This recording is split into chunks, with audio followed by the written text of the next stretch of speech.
Le développement souhaité de l'Afrique dépend du dynamisme du secteur privé, moteur de transformation structurelle et de création d'emplois. Une incitation des investisseurs privés doit être priorisée et garantir un environnement favorable par l'amélioration du système de gouvernance. Au Burundi, des cadres réglementaires et institutionnels adéquats ont été mis en place. Certains textes sont en cours de révision, notamment le code minier, pour plus de transparence dans les opérations.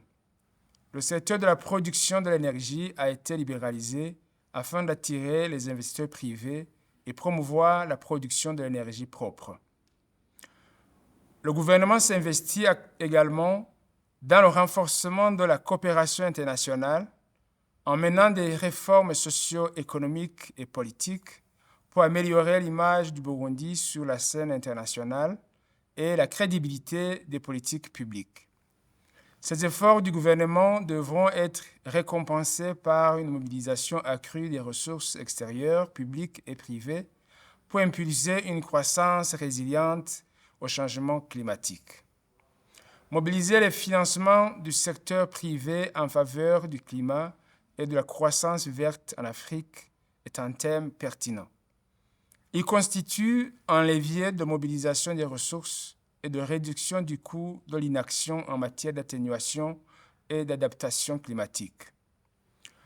Le Burundi est vulnérable sur le plan climatique et environnemental, mais la capacité d'adaptation reste faible par rapport aux initiatives et moyens disponibles pour faire face au changement climatique.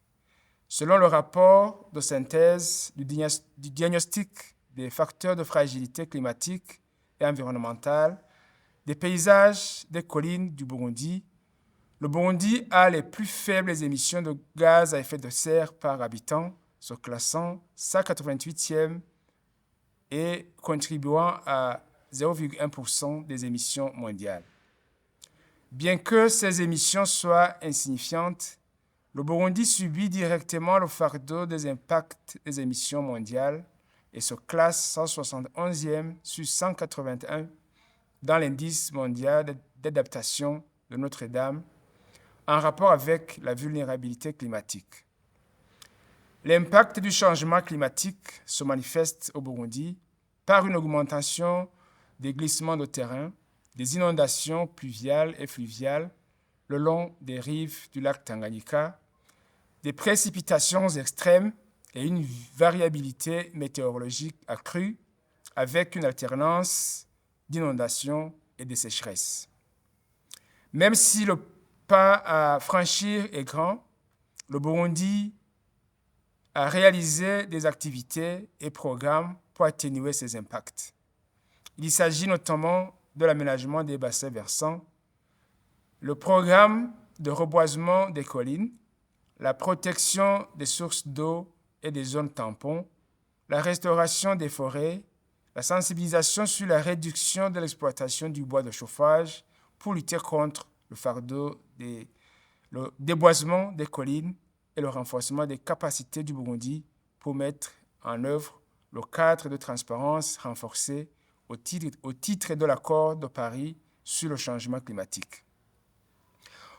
Au regard des impacts du changement climatique sur la situation socio-économique du continent africain, des ressources des guichets de résilience climatique devraient être augmentées en lien avec l'allègement des conditions et procédures en faveur des pays ayant le degré de vulnérabilité le plus élevé.